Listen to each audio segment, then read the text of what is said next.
మనం గడిచిన కాలంలో మత్తయి సువార్త 15వ అధ్యాయంలో మొదటి 9 వచనాలు పరిసయ్యులకును యేసుక్రీస్తు ప్రభుల వారికి ఉన్నటువంటి ఆధ్యాత్మిక సంబంధమైనటువంటి వాక్య సంబంధమైనటువంటి వ్యతిరేకమైనటువంటి పరిస్థితులను ఆకలింపు చేసుకుంటూ ఆలోచిస్తూ వస్తున్నాం.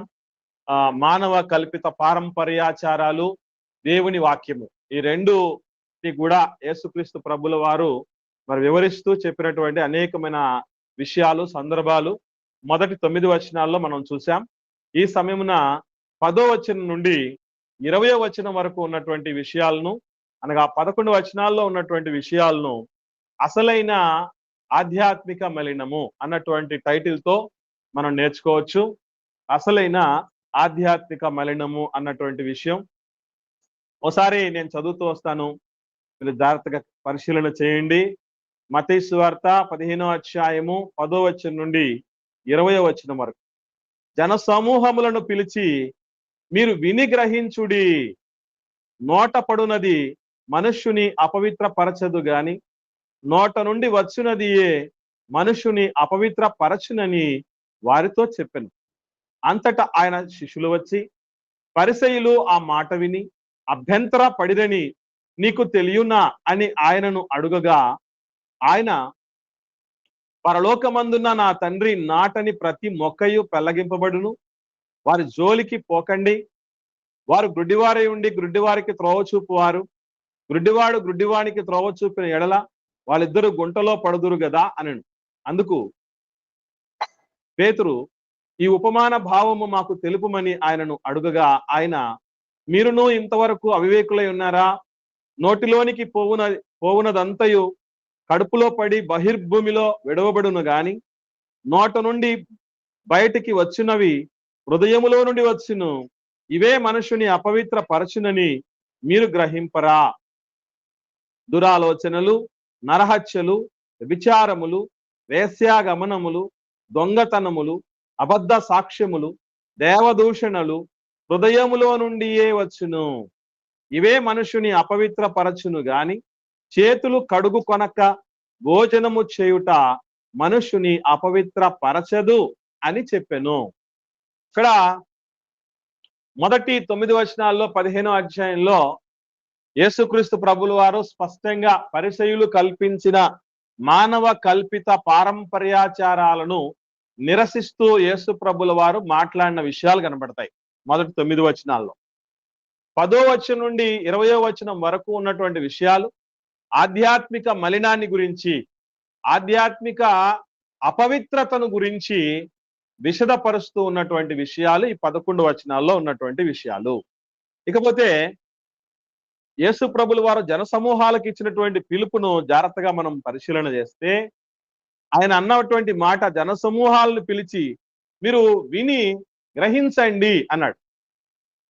ఎందుకు ఈ మాట అనాల్సి వచ్చిందంటే, ఎంతో బాగా దేవుడి లేఖనాల గురించి మాకు అవగాహన ఉంది, మేము వాటిని హత్తుకొని ఉంటాము, వాటి మీద మాకు ఎంతో మక్కువ ఉంది, ఇష్టం ఉంది, అభిమానం ఉంది, గౌరవం ఉందని భావించేటటువంటి శాస్త్రులు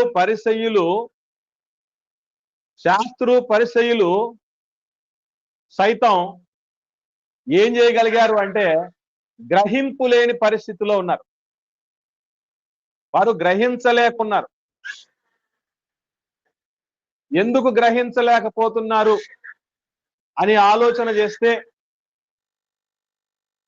నిజముగా గ్రహింపు అనేది లేకపోవటానికి ముఖ్యమైన కారణం, మాకంటే ఎక్కువ ఇంకా ఎవరికి తెలుసు అనేటటువంటి ఓవర్ కాన్ఫిడెన్స్ ఒకటైతే, వాళ్ళు దిద్దగలిగినటువంటి స్థితిలో ఉన్న పెద్దలు వాళ్ళకి మించిన వాళ్ళు ఎవరు లేరు. అంటే పెద్దల స్థానంలో ఉన్నటువంటి వాళ్ళు చాలా జాగ్రత్తగా ఉండాలి. ఎందుకనంటే పెద్దల స్థానంలో ఎవరైతే ఉంటారో వాళ్ళకి ఒక పెద్ద రోగం ఉండడానికి అవకాశం ఉంది. అదేంటంటే, ఇప్పుడు ఎవరికైనా పెద్దోళ్లకు నిజంగా వాళ్ళు తప్పు చేస్తున్నా, నువ్వు ఇలా చేస్తున్నావు అని అంటే వాళ్ళు అంత ఈజీగా దాన్ని ఒప్పుకోరు. నా అనుభవం అంత లేదు, నీ వయసు అనడానికి అవకాశాలు ఉంటాయి. సో అదొక సమస్య అయితే, రెండవ సమస్య ఏంటంటే వాళ్ళకు మించి పెద్దలు వాళ్ళకు చెప్పగలిగిన వాళ్ళు లేకపోవడం. కాబట్టి మేమే పెద్దలు అన్నటువంటి చలామణిలో ఉండటం బట్టి దెబ్బతినడానికి అవకాశం ఉంటుంది. కానీ వాస్తవం ఏంటంటే ఇక్కడ మనం గుర్తుపెట్టుకోవాల్సింది, ప్రతి వానికి పైవాడు ఆఖరిగా ఆయన తర్వాత లేకుండా ఎవరు లేకుండా ఉండాల్సిన వ్యక్తి ఎవరైనా ఉన్నాడంటే ఆయన తండ్రి అయిన దేవుడు మాత్రమే. ఆయన కాకుండా మిగిలిన వాళ్ళందరికీ పైన వాళ్ళు ఉన్నారు. మీకందరికీ నాయకుడు ఉండొచ్చు, బోధకుడు కాపరి ఉండొచ్చు. కాపరి సంఘంలో ఉన్న వాళ్ళందరికంటే పెద్దోడు కావచ్చు, నాయకుడు కావచ్చు, తండ్రి స్థానంలో ఉన్నోడు కావచ్చు. కానీ అతను కూడా ఎటు పడితే అటు వ్యవహరించడానికి లేదు, ఏది పడితే చేయటానికి లేదు. ఇంట్లో కుటుంబంలో యజమానుడుగా స్థానంలో నాన్న ఉన్నాడు, అమ్మ ఉంది. నాకు మించిన వాళ్ళు ఎవరున్నారు ఈ కుటుంబంలో అని ఇష్టం వచ్చినట్టు పోవడానికి లేదు. వాళ్ళకు కూడా కట్టడలు ఉన్నాయి, వాళ్ళు కూడా చేయవలసినవి ఉన్నాయి, చేయకూడనివి ఉన్నాయి. ఎందుకంటే మనందరికీ పైన తండ్రి ఉన్నాడు కనుక ఆయనకు పైన ఎవరు లేరు. ఇక మిగిలిన వాళ్ళందరికీ పై వాళ్ళు ఉన్నారు. ఇది మనం మర్చిపోకూడదు. శాస్త్రుల పరిస్థితులు ఇది గ్రహించలేదు కనుకనే, ఇది మర్చిపోయారు కనుకనే ఏం చేయడం జరిగిందంటే వాళ్ళకు గ్రహింపు లేదు. మాకు బాగా లేఖనాలు తెలుసు, మాకు తెలిసినన్ని లోతులు ఎంతమందికి తెలుసు, మాకు తెలిసినన్ని విషయాలు ఎంతమందికి తెలుసు అని ఓవర్ కాన్ఫిడెన్స్ తో ఉన్నారు. దానివల్ల వాళ్ళు దెబ్బతిన్నారు. అందుకే జన సమూహాలను ప్రభు పిలిచి కనీసం మీరైనా వాళ్ళ ఉండొద్దు, శాస్త్రుల పరిస్థితుల్లో ఉండొద్దు, మీరు విన్నది గ్రహించండి అన్నటువంటి విషయం చెప్తూ, ఏం గ్రహించాలి అన్నటువంటి విషయం ఆయన మాట్లాడుతూ 11వ వచనంలో, నోట పడునది మనుషుని అపవిత్ర పరచదు గాని నోట నుండి వచ్చునదియే మనుషుని అపవిత్ర పరచునని వారితో చెప్పెను.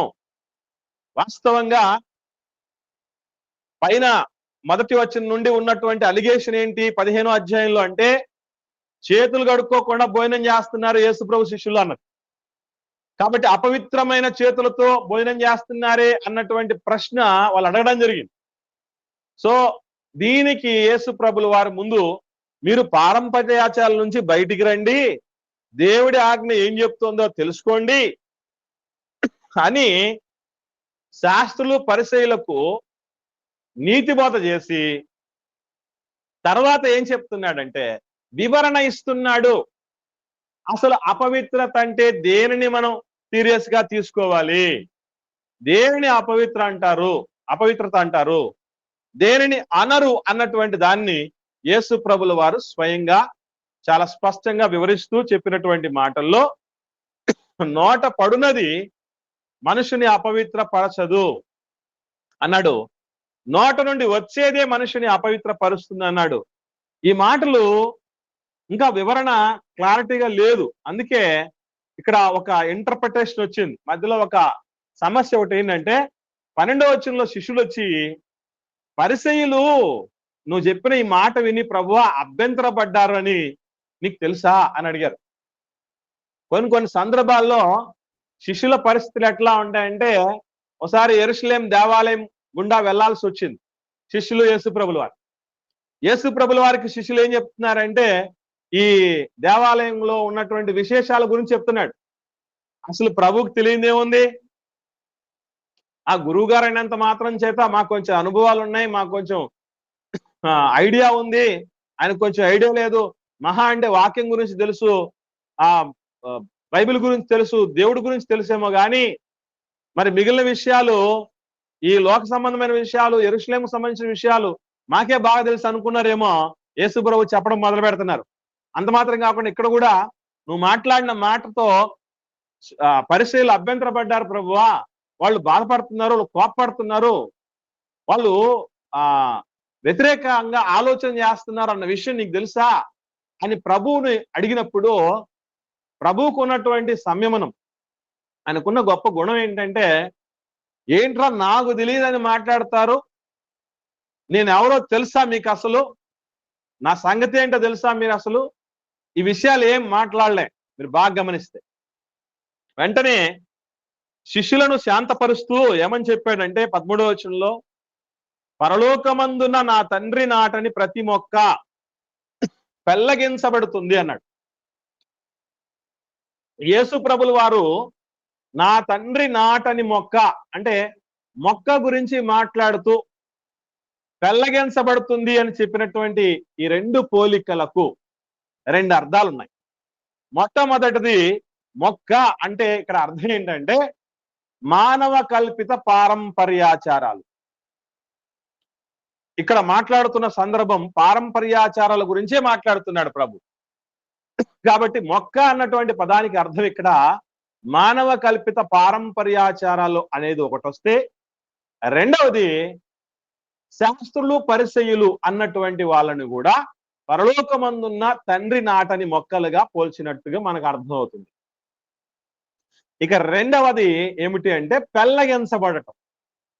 పెళ్లగించబడటం మొదటి పోలిక అంటే మొక్క అన్నది మానవ కల్పిత పారంపర్యాచారాలే మొక్క అని అనుకుంటే, పెళ్లగించబడటం అనే పదానికి అర్థం ఏంటంటే ఆ కల్పితమైనటువంటి పారంపర్యాచారాలు దేవుడి సత్యవాక్యం అన్న దాని చేత తేలగొట్టబడతాయి, కొట్టివేయబడతాయి, తీసివేయబడతాయి అని అర్థం.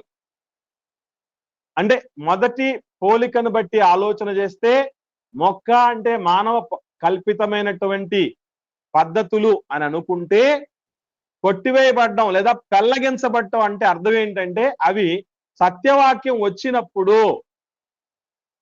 అవి తీసివేయబడతాయి, కొట్టివేయబడతాయి, వాల్యూ లేకుండా పోతాయి, అవి చచ్చిపోతాయి అని అర్థం. పెళ్లగించబడిన మొక్క ఏమైపోద్ది? చచ్చిపోతుంది. అది మొదటి పోలికగా తీసుకుంటే. ఇక రెండవ పోలికలో మొక్క అన్న పదానికి శాస్త్రులు పరిసయ్యులు అన్నటువంటి పోలిక తీసుకుంటే, పెళ్లగించబడ్డం అంటే వాళ్ళు తీర్పులోనికి వస్తారు. తీర్పులోనికి వచ్చిన తర్వాత వాళ్ళు జీవ పునరుత్థానాన్ని పోగొట్టుకొని తీర్పు పునరుత్థానానికి వెళ్ళిపోయి శిక్షలోకి వెళ్ళిపోతారు అన్నటువంటి పోలిక. అంటే ప్రభువు వారు శిష్యులు అడిగిన ప్రశ్నకు వాళ్ళు ఎందుకు అభ్యంతరపడ్డారో తెలుసా? శిష్యులారా, వాళ్ళు ఎందుకు అభ్యంతరపడ్డారంటే వాళ్ళు తండ్రి నాటని మొక్కలను నాటిన వాళ్ళు. కాబట్టి తండ్రి నాటని మొక్క నిలబడదు, పెకలించబడుతుంది. అంటే అర్థం ఏంటి అంటే ఒక మాటలో చెప్పాలంటే వాళ్ళ వల్ల మనకు కలిగే ప్రమాదం ఏమి లేదు. ఇప్పుడు పెళ్లగించబడిన మొక్క వల్ల ఎవరికైనా ఇబ్బందా? అదేమన్నా ఇంట్లోకి చచ్చిపోద్దేమో, గోడలోకి చచ్చిపోద్దేమో, బిల్డింగ్ కన్స్ట్రక్షన్ అంతా కొట్టేస్తుందేమో, డ్యామేజ్ చేస్తామో అంటారు, అనుకుంటారు ఎవరన్నా? అలాగే ఒకవేళ శాస్త్రులు పరిసయ్యులే తండ్రి నాటని మొక్కలైతే వాళ్ళు కూడా పడతారు. అనగా వాళ్ళు తీర్పులోనికి వెళ్తారు. వాళ్ళ వల్ల మనకు వచ్చే నష్టం ఏమీ లేదు, మనకు వచ్చిన సమస్య ఏమీ లేదని శిష్యులను శాంతపరిచి తర్వాత వెంటనే యేసు ప్రభుల వారిని పేతురు గారు ఒక మాట అడుగుతున్నారు. ఇంకా క్లారిటీగా చెప్తూ యేసు ప్రభుల వారు ఇంకా 14వ వచనం చూడండి. వాళ్ళ జోలికి వెళ్ళొద్దు. వాళ్ళు ఎందుకు వాళ్ళ జోలికి వెళ్ళొద్దు అంటే వారు గుడ్డితనంలో ఉన్నారు. చిత్రం ఏంటంటే గుడ్డితనంలో ఉన్న గుడ్డోళ్ళని తెలియని వాళ్ళు. శాస్త్రుల పరిస్థితి ఏంటంటే గుడ్డితనంలో ఎవరన్నా ఉంటే నిజంగా గమనించండి, మేము గుడ్డోళ్ళమని చాలా జాగ్రత్తగా ఉండాలి. అవునా కాదా? గుడ్డితనంలో ఉన్నటువంటి వ్యక్తులు మేము గుడ్డోళ్ళమని చాలా జాగ్రత్తగా ఉండాలి. చేతిలో ఒక స్టిక్ పెట్టుకోవాలి. అడుగు తీసి అడుగు పెట్టేటప్పుడు చాలా జాగ్రత్తగా అడుగు వేయాలి. ఏముందో, ఏ రాయిందో, ఏ రప్ప తగులుతుందో, ఏ ఎత్తుందో, ఏ పల్లం ఉందో, ఏ గుంట ఉందో అని తెలుసుకొని జాగ్రత్త పడతారు. ఈ శాస్త్రులు పరిశీలైనటువంటి గుడ్డోళ్ళు ఏంటంటే ఎలాంటి వాళ్ళు అంటే, మేము గుడ్డి వాళ్ళం కాదు, అంత మాత్రమే కాదు, వీళ్ళు ఏమని ఫీలింగ్ లో ఉంటారు అని అంటే, అపోస్తలుడైన పౌలు గారు రోమిలకు రాసిన పత్రికలో ఒక మాట చెప్తున్నాడు, చూద్దాం. పౌలు గారు రోమిలకు రాసిన పత్రిక 2వ అధ్యాయము 19వ వచనంలో చూడండి ఏమని మాట్లాడుతున్నాడు. అక్కడ చెప్పబడినటువంటి మాట నేను చదువుతున్నా చూడండి. రోమిలకు రాసిన పత్రిక 2వ అధ్యాయం 19వ వచనం. జ్ఞాన సత్య స్వరూపమైన ధర్మశాస్త్రము గలవాడవై ఉండి నేను గ్రుడ్డి వారికి త్రోవ చూపువాడను, చీకటిలో ఉండి వారికి వెలుగును, బుద్ధిహీనులకు శిక్షకుడను, బాలురకు ఉపాధ్యాయుడనే ఉన్నానని నీ అంతట నీవే ధైర్యం వహించుకున్నావు కాదా, నీకే చెప్పుకున్నావు. ఎలాంటి వాడిని అని చెప్తున్నాడు అనమాట. నేను గుడ్డోళ్ళకు తావు చూపేవాడిని తప్ప నేను గుడ్డోడిని కాదు అనుకున్నాడట. అంటే దీన్ని ఎలా అనుకోవచ్చు అంటే, తన దృష్టికి తానే జ్ఞానం అనుకున్న వాడిని గుణపరచటం కంటే మూర్ఖుని గుణపరచటం మేలట. అందుకే వాడు జోళ్ళకి వెళ్ళొద్దు అని చెప్పాడు. యేసు ప్రభువుకు సమాధానం చెప్పక చేతగాక కాదు, శిష్యులకు తెలియక కాదు. కుక్క జోలికి వెళ్ళి చక్కదనాన్ని బెగొట్టుకోవద్దు అంటారే, అట్లాంటిది అన్నమాట. అందుకే వాళ్ళ జోలికి వెళ్ళొద్దు. ఎందుకనంటే వీళ్ళు గుడ్డోళ్ళని వాళ్ళకి తెలియదు, 10 మందికి దారి చూపిస్తున్నా అనుకుంటున్నారు. దారిలో నిజంగా మంచి దారిలో పోతున్నామని వెనకబోయేవాళ్ళు, ఈ ముందు పోయేవాళ్ళు ఇద్దరు కలిసి ప్రమాదంలో పడిపోతారు అని యేసు ప్రభుల వారు క్లారిఫికేషన్ ఇవ్వటం జరిగింది. ఇకపోతే 15వ వచనంలో చూడండి, అందుకు పేతురు ఈ ఉపమాన భావం మాకు తెలుపమని ఆయనను అడుగగా. ఇక్కడ 3 విషయాలు, 5 విషయాలు చాలా జాగ్రత్తగా గమనిస్తే 3 విషయాలు అర్థం కానివిగా నర్మగర్భముగా అనిపించినవిగా ఉన్నాయి. అందులో మొట్టమొదటిది ఏంటంటే, నోట పడున్నది మనిషిని అపవిత్రపరచదు, నోట్లో నుంచి వచ్చేదే మనిషిని అపవిత్రపరిచేది అనేది ఒకటైతే, రెండవది నా తండ్రి నాటని మొక్క పెళ్ళగించబడుతుంది అనేది రెండవది అయితే, మూడవది గుడ్డివారికి త్రోవ చూపిస్తే గుంటలో పడతారు అని. ఈ 3 రకాల ఉపమానం లాగే ఉన్నాయి, గమనించాలి. ఎందుకనంటే స్పష్టంగా అనిపించకుండా దానిలో ఏదో ఒక మర్మం ఉంది అన్నట్టుగా అనిపించినవి ఉపమానాల కింద చెప్పబడతాయి, మర్చిపోకండి. ఈ 3 ఏ ఉపమాన భావం అడిగినట్లు పేతురు గారు అని అంటే మనం ఏమి తల్లు పట్టుకోవాల్సిన పని లేదు. ఇందుకు వస్తే యేసు ప్రభు ఆన్సర్ చెప్తున్నాడు. ఏమని అంటే 16వ వచనంలో చూడండి, యేసు ప్రభుల ఈ ఉపమాన భావం మాకు తెలుపు ప్రభువా అని పేతురు గారు అడిగిన తర్వాత యేసు ప్రభుల వారు అడుగుతున్నటువంటి మాట, మీరును ఇంతవరకు అవివేకులై ఉన్నారా? అరే, శాస్త్రులు పరిచయలే అవివేకులుగా ఉన్నారేమో అని నేను అనుకున్నా. అలాగే వచ్చినటువంటి జన సమూహాలన్నీ కూడా అవివేకంతో ఉన్నారేమో అని నేను అనుకున్నాను. మీరు కూడా అవివేకులై ఉన్నారంటే వాస్తవంగా వాళ్ళు అవివేకులుగా ఉండాల్సిన వాళ్ళు కాదు. శిష్యులు అప్పుడప్పుడు స్కూల్లో బ్రిలియంట్ స్టూడెంట్ కూడా ఆన్సర్ చెప్పలేకపోతే మాస్టర్ ఏమంటారంటే, ఏంట్రా ఈ క్వశ్చన్కి ఆన్సర్ నీ కూడా తెలీదా అంటారు. అంటే యాక్చువల్లీ వాడికి తెలిసి ఉండాలి అని అర్థం. ఇది మీరు కూడా గ్రహించలేక అవివేకులై ఉన్నారా అంటే మీకు గ్రహింపు ఉండగలగాలి. ఎందుకనంటే నేనేంటో తెలుసు, నా బోధలేంటో తెలుసు, అందరికంటే ఎక్కువగా నాకు అందుబాటులో ఉండి ప్రతి దానిని కూలంకషంగా తెలుసుకుంటూ ఉన్నటువంటి వాళ్ళు మీకు తెలియకపోయిందా అని అడుగుతూ ఉన్నాడు ప్రభు. అంతే, కొన్ని సందర్భాల్లో బ్రిలియంట్ స్టూడెంట్స్ కూడా బిలో యావరేజ్ స్టూడెంట్ లాగా బిహేవ్ చేస్తూ ఉంటారు. అయితే యేసు ప్రభుల వారికి ఎంత ఓపిక ఉంది మహనీయుడు అని అంటే, శిష్యులను వాళ్ళ అవివేకాన్ని అన్నిటినీ కూడా భరిస్తూ వస్తున్నారు ప్రభుల వారు. అందుకే చెప్తూ 17వ వచనంలో ఒక క్లారిటీ ఇస్తూ, నోటిలోనికి పోవునదంతయు కడుపులో నుండి బహిర్భూమిలో విడవబడును. నోట్లోకి పోయేది అంటే ఏంటో చెప్పాడు ప్రభు. ప్రభుల వారు ఆన్సర్ చెప్తే ఎంత స్పష్టంగా ఉంటుందంటే, మొదటి వచనంలో ఈ 17వ వచనంలో నోట్లోనికి వెళ్ళేటటువంటి వాటి గురించి చెప్తే, 18వ వచనంలో నోటులో నుంచి బయటకు వచ్చే వాటి గురించి చెప్తాడు. చూద్దాం, ఇక్కడ 17వ వచనంలో చెప్పండి మాట ప్రకారంగా నోట్లోనికి వెళ్ళేవి ఏంటన్న మనకు అర్థమైపోయింది. ఆహార పదార్థాలు బహిర్భూమిలో విడబడ్డం అంటే మనకు మలము రూపంలో, మూత్రం రూపంలో విడవబడేటటువంటి విసర్జక పదార్థాలు కదా. కాబట్టి అవి మనిషిని అపవిత్ర పరచవు. అనారోగ్యం పాలు చేయొచ్చేమో, ఆరోగ్యం పంచచ్చేమో గాని అనారోగ్యానికి అపవిత్రతకు చాలా తేడా ఉంది.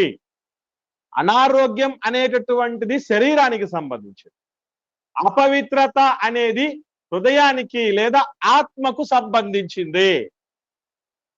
వీళ్ళకి డిఫరెన్స్ తెలియక ఏమనుకుంటున్నారంటే శరీరానికి సంబంధించిన అపవిత్రతే ఆత్మకు సంబంధించిన అపవిత్రత కూడా అని అనుకుంటున్నారు. అందుకే ప్రభుల వారు ఇక్కడ క్లారిటీగా ఇస్తూ ఇది బహిర్భూమిలో విలబడుతుంది అని 18వ వచనంలో నోట నుండి బయటకు వచ్చునవి హృదయములో నుండి వచ్చును ఇవే మనుషుని అపవిత్ర పరచునవని మీరు గ్రహింపరా. ఇంకా అక్కడికి క్లారిటీ వచ్చినట్లేదు.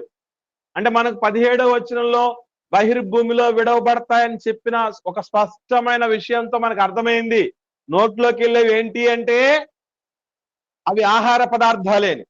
మరి నోట్లో నుంచి బయటకు వచ్చేవి అపవిత్ర పరుస్తాయని చెప్పాడే, ఇంతకు ఏం బయటకు వస్తాయి? నోట్లో నుంచి మనకు కక్కు బయటకు వస్తుంది కదా, దాని గురించి ఏమైనా మాట్లాడుతున్నాడా? కాదు కాదు, చూడండి అందుకే చెప్తున్నాడు.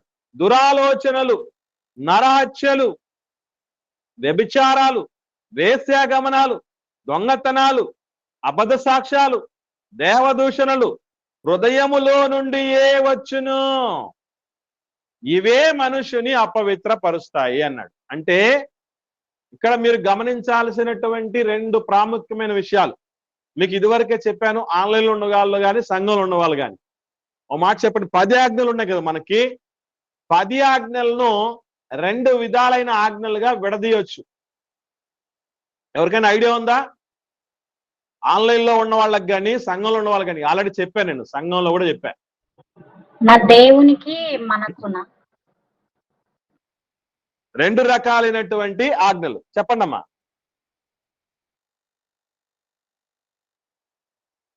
చెప్పావమ్మా తల్లి? అన్న దేవునికి మనకు ఉన్నట్టుగా ఉంది అక్కడ. రైట్. ఇంకా ఎవరన్నా చెప్పండి. పూర్ణ ఆత్మతో పూర్ణ మనసుతో నీ తండ్రి అయిన దేవుణ్ణి ఆరాధించాలనేది ఒకటి ఉందన్న. రెండోది నిన్ను వల్ల నీ పొరుగు వారిని ప్రేమించాలి అనేది ఉన్నాయన్న. 2 భాగాలు చేయగలిగినప్పుడు. Very good sister, very good sister. ఇక్కడ ధర్మశాస్త్రం అంతా కూడా 2 మాటలతో చెప్పబడినటువంటి విషయం మనకు తెలుసు. నీ పూర్ణ హృదయంతో నీ పూర్ణ ఆత్మతో నీ తండ్రి అయిన దేవుణ్ణి సేవించాలి అనేది ఒకటైతే, నిన్ను వల్ల నీ పొరుగు వారిని ప్రేమించాలి అనేది 2. ఈ 2 విషయాల్ని ఏమంటారంటే దేవుడితో మానవుడు దేవుడి పట్ల ఎలా వ్యవహరించాలని చెప్పేదే సిద్ధాంతపరమైన ఆజ్ఞలు అంటారు.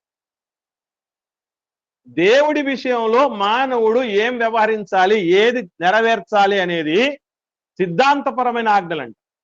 అలాగే ఒక మానవుడు మరొక మానవుడి పట్ల ఎలా వ్యవహరించాలి అనేది నైతికమైన ఆజ్ఞలు అంటారు. ఈ 2 రకాలైనటువంటి ఆజ్ఞలు బైబిల్ గ్రంథంలో మీరు ఎక్కడ చూసినా స్థూలంగా ఈ 2 రకాలుగానే మనం విభజించవచ్చు. హృదయంలో నుంచి వచ్చే వాటిలో ఈ 2 రకాలైన పాపాలకు మూలాలు. హృదయం అనేది ఒక మాటలో చెప్పాలంటే మెమరీ కార్డ్ లాంటిదైతే, సిపియు లాంటిదైతే కంప్యూటర్ విషయంలో చెప్పాలంటే, నోరు అనేది ఎలాంటిదంటే డిస్ప్లే లాంటిది, అవుట్పుట్ లాంటిది.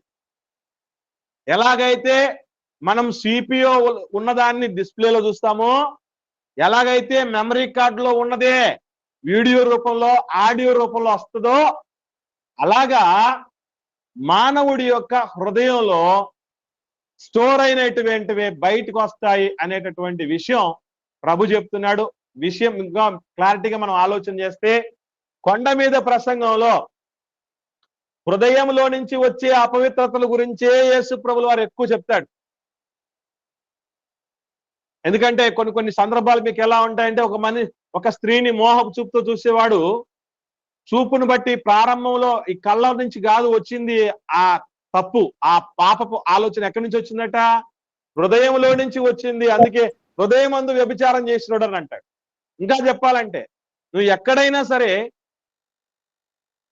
బలి అర్పించడానికి వెళ్తున్నావు, కానీ ఎవరితోనైనా సరే నీకు విరోధం ఉందని నీకు మనసులో అనిపిస్తే ఆ అర్పణ బయటికి జరిగే తంతును పక్కన పెట్టి నీ లోపల హృదయంలో కలిగినటువంటి దానికి ముందు శుద్ధీకరణ చేసుకో, సమాధాన పడు అని మొదటగా అంతరంగపు యొక్క శుద్ధీకరణ గురించి యేసు ప్రభుల వారు మాట్లాడుతున్నారు.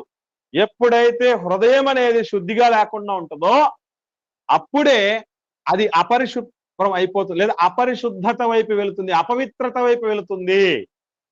దానిని బాగా పెట్టుకోగలగాలి. మరి ఏ నీళ్లతో బాగు చేస్తావు? ఇప్పుడు భోజనం తినడానికి ముందు చేతులు కడుక్కోవడానికి నీళ్లు వాడావు, బానే ఉంది. మరి హృదయం బాగుండాలంటే దేనితో కడగాలి? ఏ దానితో కడగగలగాలి అన్నటువంటి విషయం వాళ్ళకి అర్థం కావట్లా. ఇంకో విషయం ఏంటంటే, అసలు సిసలుది దేవుడు హృదయ పరిశీలకుడట. దేవుడు హృదయ పరిశీలకుడు. నిజంగా మీరు గమనించగలిగితే ఇశ్రాయేలీలు 40 సంవత్సరాలు ప్రయాణం చేశారు కదా. బాగా ఆలోచన చేయండి, ఎన్నిసార్లు స్నానం రోజుకి ఎన్నిసార్లు? మామూలుగా సాధారణ పరిస్థితుల్లాగా స్నానం చేసి ఉంటారు వాళ్ళు? సాధారణ పరిస్థితుల్లాగా చేతులు కడుక్కొని ఉంటారా? అవకాశం లేదు అక్కడ. ఎందుకంటే నీళ్లు దొరకని ప్రతిసారి, తాగడానికి నీళ్లు దొరకని ప్రతిసారి వాళ్ళు ఏడవటం జరిగింది, వాళ్ళు గగ్గోలు పెట్టడం జరిగింది. అలా జరిగినప్పుడు బండలో నుంచి నీళ్లు తీసుకురావడం జరిగింది దేవుడు. చేదైనటువంటి మారా నీళ్లు ఒక మొక్క చూపించిన తర్వాత ఆ మొక్క నీళ్ళల్లో వేస్తే మధురంగా మారటం జరిగింది. ఇలాంటి ప్రత్యేకమైనటువంటి సందర్భాల్లో కనీస అవసరాలు తీర్చుకోవడానికి మాత్రమే ఎక్కువ నీళ్లు అందించబడ్డాయి. కానీ దేవుడు దాన్ని చూడలే, దాన్ని ఎప్పుడు చూడ్డు. వాళ్ళు ఎందుకో అరణ్యంలో రాలిపోయారంటే వాళ్ళ హృదయం బాగలేదు. హృదయాంతరాలలో నుంచి మ్యానుఫ్యాక్చరింగ్ డిఫెక్ట్ అంటారే, ఆరంభములోనే మొక్క స్థానములోనే ఒక మొక్కను వంచటం అనేది చేయాలట. చిన్న స్థానంలో ప్రారంభ దశలోని హృదయాల్లో ఇలాంటి పరిస్థితులు. అలాగని మీకు ఇంతకుముందు చెప్పాను, హృదయం గురించి చాలా మంది ఏమంటారంటే ఇది ఘోరమైన వ్యాధి కలిగింది, అది అన్నిటికంటే మోసకరమైంది, దాన్ని గ్రహించగలిగేవాడు ఎవరు అన్నటువంటి రీతిగా ఉంటారు.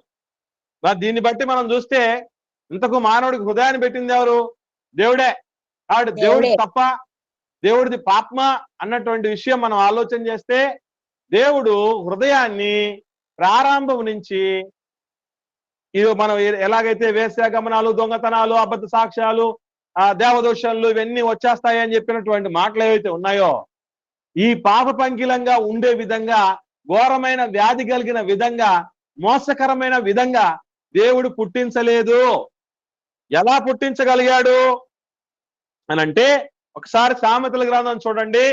ఇంత ముందు కూడా మనం చాలా సార్లు చదివామది, ఇప్పుడు కూడా చదువుదాం. 4వ అధ్యాయము సామెతల గ్రంథం 23వ వచనం చూద్దాం. 23వ వచనం అక్కడ చెప్పండి మాట చూడండి. నీ హృదయములో నుండి జీవధారలు బయలుదేరును గనుక అన్నిటికంటే ముఖ్యంగా నీ హృదయాన్ని భద్రంగా కాపాడుకో అన్నాడు దేవుడు. హృదయాన్ని దేవుడు ఎలా పుట్టించాడట అనంటే, జీవధారలు బయలుదేరే విధంగా పుట్టించాడు. దేవుడు ఇచ్చినటువంటి హృదయం యొక్క తప్పు ఏదీ లేదు. అది దాన్ని మనం పాడు చేసుకున్న తర్వాతే ఘోరమైన వ్యాధి గలదిగా మారిపోయింది. అన్నిటికంటే మోసకరమైనదిగా మారిపోయింది. అపవిత్రమైనదిగా మనం మార్చుకుంటే, మనము దానిని ఎటుబడితే అటు వాడేయటం వల్ల అది చెడిపోయింది తప్ప వాస్తవంగా హృదయానికి వచ్చిన ముప్పేమీ లేదు. హృదయంలో నుంచి దేవుడు జీవధారలు బయలుదేరే విధంగా దాన్ని సృష్టించడం జరిగింది. 3వ అధ్యాయం ప్రసంగి గ్రంథం 3వ అధ్యాయము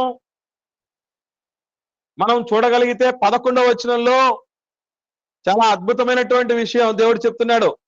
ఒకసారి చదువుతున్నాను చూడండి. ప్రసంగి గ్రంథం 3వ అధ్యాయము 11వ వచనంలో, దేని కాలమందు అది చక్కగా ఉండునట్లు సమస్తమును ఆయన నియమించి ఉన్నాడు. దేవుడు శాశ్వత కాల జ్ఞానమును నరుల హృదయమందు ఉంచి ఉన్నాడు. శాశ్వత కాల జ్ఞానం ఉందట మానవ హృదయాల్లో దేవుడు పెట్టాడట.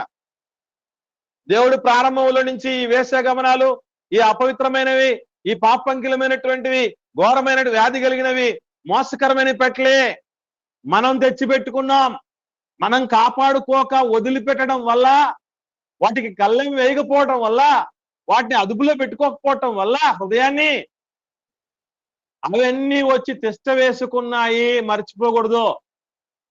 చాలా మంది చెప్తూ ఉంటారు, అంతవరకు వాళ్ళకి అందింది. ముందు చేసిన కుక్క మూతి నాకుతుందని, చనువు చేసిన భార్య సంకనెక్కుతుందని. దీనికంటే ప్రమాదకరమైనది ఏంటంటే అదుపు చేయని హృదయం చాలా ప్రమాదకరంగా మారిపోద్ది.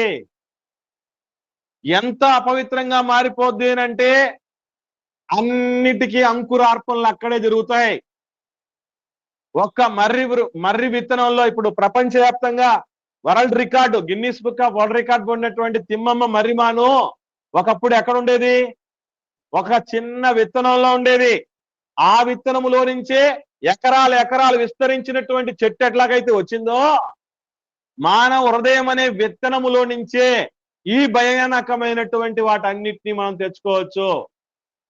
అంత మాత్రమే కాదు, ఇవి మాత్రమే కాదు, దాన్ని భద్రంగా కాపాడుకుంటే, దాన్ని మంచిగా ఉపయోగించుకోగలిగితే, దాన్ని అదుపులో పెట్టుకోగలిగితే, సరైన విధానంలో ఉపయోగించుకోగలిగితే దానిలో నుంచి జీవధారలు వస్తాయి, శాశ్వత కాలజ్ఞానం వస్తుంది. అలా ఉపయోగించుకొని దాన్ని ప్రారంభంలో మనలాగే దుర్వినియోగపరిచిన హృదయాన్ని నీతిమంతులు వాటిని జీవధారలు వచ్చే విధంగా మలుచుకోవటం జరిగింది, మార్చుకోవటం జరిగింది. అలాగే శాశ్వత కాలజ్ఞానానికి చిరునామాగా హృదయాన్ని మలుచుకోవటం జరిగింది. ఎందుకంటే వాళ్ళందరూ చేసిన పని ఏంటంటే మీ హృదయాల్లో క్రీస్తును ప్రభువుగా ప్రతిష్ఠించుకోండి అని పేతురు గారు చెప్తారు మనకి. హృదయాల్లో ప్రభువును ప్రతిష్ఠించుకోగలిగినటువంటి పరిస్థితుల్లో ఎవరైతే ఉంటారో అప్పుడే మనం ఎందుకో దీనిలో నుంచి జీవధారలు బయలుదేరడం అనేది జరుగుతుంది. ఒకసారి చూద్దాం. పేతురు గారు రాసిన మొదటి పత్రిక 3వ అధ్యాయము 15-16 వచనాల్లో అద్భుతమైనటువంటి మాట పేతురు గారు మాట్లాడుతున్నారు. చూద్దాం. పేతురు గారు రాసిన మొదటి పత్రిక 3వ అధ్యాయము 15-16 వచనాలు నేను చదువుతున్నాను, చూడండి. నిర్మలమైన మనస్సాక్షి కలిగిన వారై మీలో ఉన్న నిరీక్షను గుర్చి మిమ్మును హేతు అడుగు ప్రతివానికి సాత్వికముతోను భయముతోను సమాధానము చెప్పుటకు ఎల్లప్పుడూ సిద్ధంగా ఉండండి. మీ హృదయములయందు క్రీస్తును ప్రభువుగా ప్రతిష్ఠించండి. అప్పుడు ఎప్పుడు హృదయాల్లో క్రీస్తును ప్రభువుగా ప్రతిష్ఠించినప్పుడు మీరు దేని విషయమై దుర్మార్గులు అని దూషించబడతారో దాని విషయమై క్రీస్తునందున్న మీ ప్రవర్తనలో మంచి ప్రవర్తన ఎందుకు వచ్చింది? హృదయములో క్రీస్తున్నాడు గనక. ఎవరో ఒక మంచి పోస్ట్ పెట్టారు, మంచి పిక్చర్. అదేంటంటే హృదయం బొమ్మ ఉంది, ఆ హృదయం బయట యేసుప్రభు ఉన్నాడు, లోపలేమో హృదయం లోపల పాములు, తేళ్లు, విషాలు, రకరకాలైనటువంటి ప్రమాదకరమైన విషజీవులు ఆ హృదయం లోపల ఉన్నాయి, బయట ఏమో యేసుప్రభు ఉన్నాడు. ఇంకొక హృదయంలో యేసుప్రభు లోపల ఉన్నాడు, హృదయం లోపల. బయట ఉన్నాయి నాగుపాములు, ఈ తేళ్లు, జర్రులు, ఇట్లాంటివన్నీ బయట ఉన్నాయి. అంటే అర్థం ఏంటి తెలుసా? ప్రభు లోపల ఉంటే దుష్ట ప్రవర్తన బయట ఉంటది, దుష్ట ప్రవర్తన లోపల ఉంటే క్రీస్తు బయట ఉంటాడు. కాబట్టి హృదయాల్లోనికి ఎప్పుడైతే క్రీస్తును మన ప్రభు మీన్స్ యజమానుడిగా మనం ఎప్పుడైతే ప్రభువును మన హృదయానికి, అంటే అర్థం ఏంటి? హృదయం యొక్క ఆలోచనలు క్రీస్తును అనుసరించి ఉండాలి, క్రీస్తుకు అనుగుణంగా ఉండాలి, క్రీస్తు కోరినట్టు ఉండాలి, క్రీస్తుకు నచ్చినట్టు ఉండాలి, క్రీస్తు మెచ్చినట్లు ఉండాలి. ఎప్పుడైతే అలా ఉంటాయో అప్పుడే ఆ హృదయం నుంచి జీవధారలు బయలుదేరుతాయి, అప్పుడే ఆ హృదయం నుంచి శాశ్వత కాలజ్ఞానం వస్తుంది, అప్పుడే దుష్టత్వానికి అపవిత్రతకు నిలమైనటువంటి ఏ పాపాలు ఏలవు. క్రీస్తు ఏలుతున్న హృదయాన్ని పాపము ఏలలేదు, పాపము ఏలుతున్న హృదయాన్ని క్రీస్తు ఏలలేడు. ఇది మనం గుర్తించుకోవాలి. కాబట్టి అది అపవిత్రంగా మారిందా లేదా అనేది చూసుకోగలగాలి. ఇప్పుడు శాస్త్రులు పరిశీలన చేసింది ఏంటి అని అంటే ప్రభువునే. ఏ ప్రభువు అయితే రిపేర్ చేయగలడో, వాళ్ళ మనస్సాక్షులు కానీ హృదయాలను కానీ పవిత్రపరచగలడో. ఎందుకనంటే ప్రభు ఒక్కొక్క విషయాన్ని చెప్తున్నప్పుడు, నేర్పిస్తున్నప్పుడు నిజంగా హృదయం అనేది ఇటువంటిది ఏమైపోతుంది అంటే రిపేర్ చేయబడుతుంది, ఒక్కొక్క అవలక్షణాలు క్లియర్ అయిపోతాయి. ఎవరో సంసారాలు మేము బాగు చేస్తాం, మానవ సంబంధాలు మెరుగుపరుస్తాం, అది జనతా గ్యారేజ్ అని చెప్తారనమాట. కానీ యేసు ప్రభుది ఎలాంటిది అని అంటే ఆయన గ్యారేజ్ ఎలాంటిది అంటే హృదయాలను బాగు చేసే గ్యారేజ్ అది.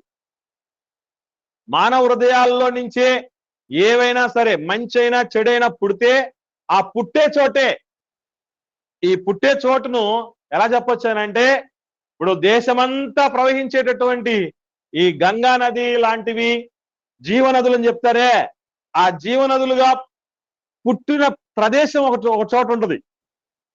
అక్కడ చిన్న జలగా ప్రారంభమవుతాయి. మీకు తెలుసో తెలీదు. ఆ పుట్టుక ప్రదేశం ఒక నది దేశంలో వందల వేల కిలోమీటర్లు ప్రవహించే నది యొక్క జన్మస్థానం చిన్న జల. ఆ జలలో నుంచే ఇంత పెద్ద ప్రవాహం ఇన్ని వందల కిలోమీటర్లు వేల కిలోమీటర్లు విస్తరించినటువంటి నదులు పుట్టుకొచ్చాయి. అది ఎంత వాస్తవమో. హృదయం అనేది చాలా చిన్నదే అనిపించవచ్చు, చాలా లైట్ గా తీసుకోవచ్చు, కానీ దానిలో నుంచి వచ్చేటటువంటి జీవధారలు గాని దానిలో నుంచి వచ్చేటటువంటి అపవిత్రమైనటువంటి కార్యాలు గాని రెండు కూడా చాలా ప్రభావవంతమైనవి.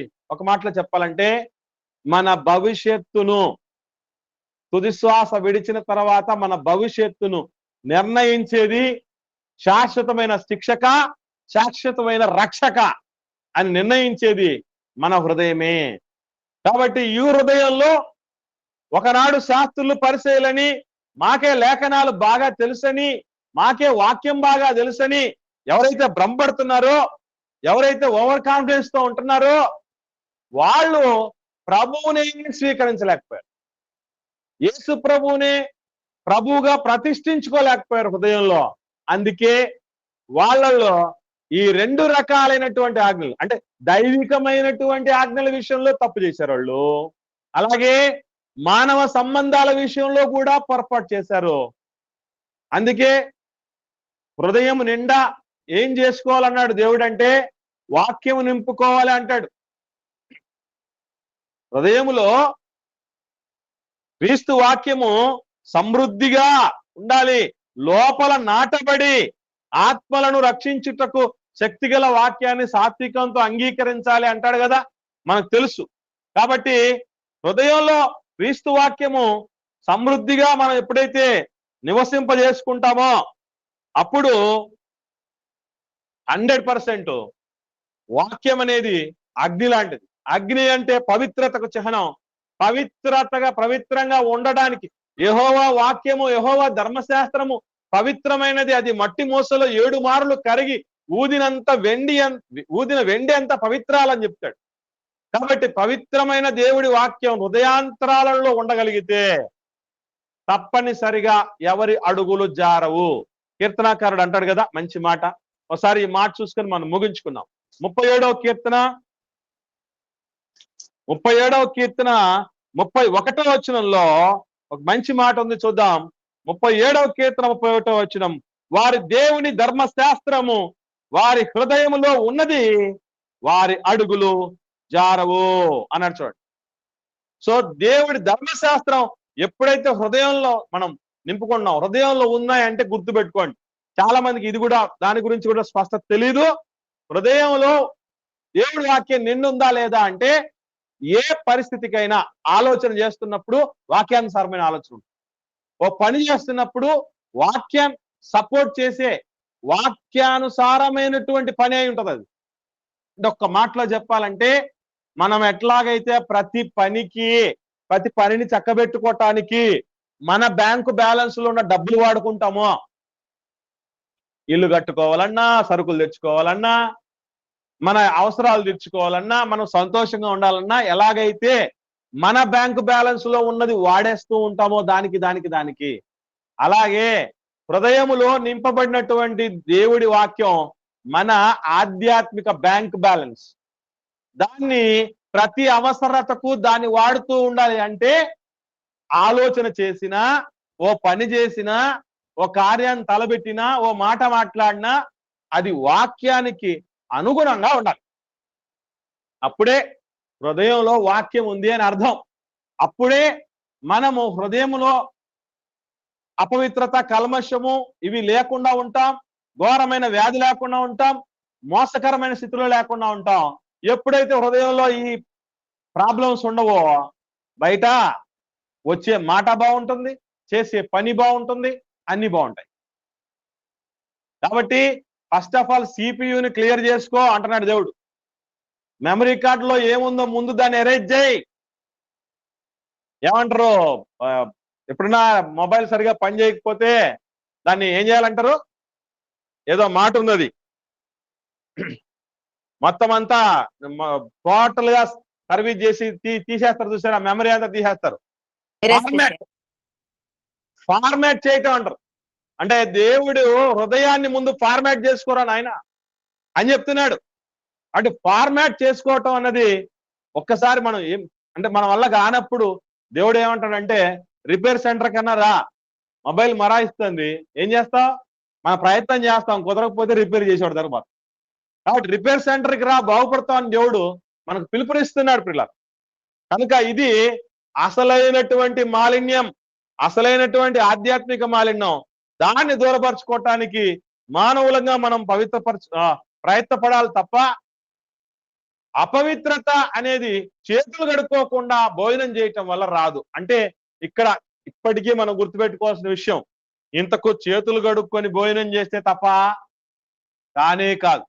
అది అనారోగ్యానికి దారితీస్తుందేమో తప్ప అపవిత్రతకు దారితీయడు. అనారోగ్య సంబంధమైంది అపవిత్రతకు ముడిపెట్టకండి అని చెప్తున్నాడు. అర్థమవుతుందా?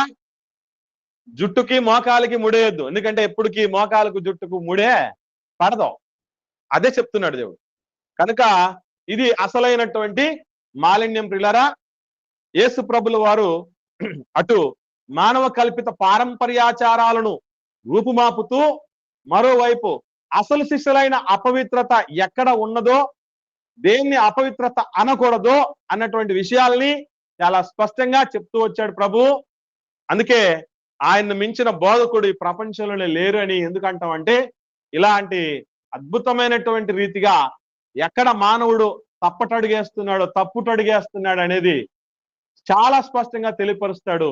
మనం వాటి నుంచి బయటపడడానికి, ఆ సంకట పరిస్థితి నుంచి మెరుగుపడడానికి, మన జీవితాన్ని చక్కగా కట్టుకొని మనం దేవుడి మరింత చేరువయ్యి మన జీవితాలు ఆశీర్వదించబడ్డానికి, వివేకవంతంగా మార్చబడ్డానికి ప్రభు ఎంతగానో దోహదపడతాడు. కనుక ఆయన బోధలు నేటికి వేల సంవత్సరాలుగా కోట్ల మంది హృదయాలను కొల్లగొడుతూ ఆయన మానవ హృదయాల్లో ప్రభువుగా ప్రతిష్ఠించబడుతూనే ఉన్నాడు. వారి జాబితాలో మనము కూడా ఉందుముగాక. ఆమేన్. ఎవరికైనా ఏమన్నా సందేహాలుంటే దయచేసి అడగండి.